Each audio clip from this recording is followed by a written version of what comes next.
सीमा की शादी भरतपुर गांव में हुई थी। शादी के बाद सीमा अपने ससुराल आ चुकी थी और उसे आए अभी केवल 2 दिन ही हुए थे। धीरे धीरे ठंड का प्रकोप बढ़ता जा रहा था। एक दिन जब सर्दी बहुत अधिक थी तो सीमा ने अपनी सास शकुंतला से कहा, माँ जी, ठंड बहुत बढ़ गई है, आप मुझे बता दीजिए कि सबके रजाई और कंबल कहाँ रखे हैं। मैं उन्हें निकाल कर थोड़ी धूप दिखा देती हूँ ताकि रात को ओढ़ने के काम आ सके। बहू, तू कौन सी रजाई और कंबल की बात कर रही है? हम लोग रजाई कंबल ओढ़कर नहीं सोते, हम तो सिर्फ चादर का इस्तेमाल करते हैं, वो भी तब जब बहुत ज्यादा सर्दी होती है।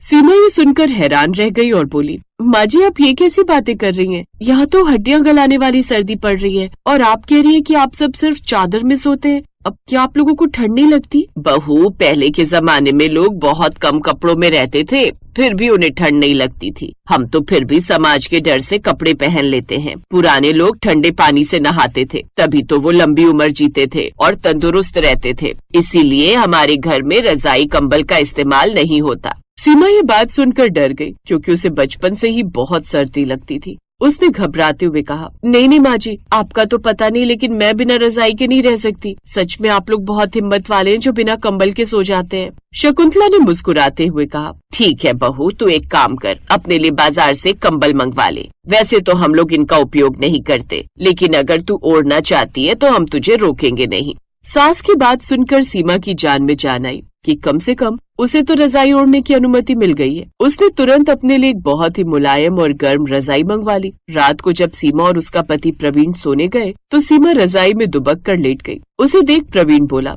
अरे सीमा, ये क्या? अभी तो ठीक से सर्दी शुरू भी नहीं हुई और तुमने अभी से रजाई ओढ़ ली। क्या तुम्हें माँ ने बताया नहीं कि हमारे घर में कोई भी रजाई या कंबल इस्तेमाल नहीं करता?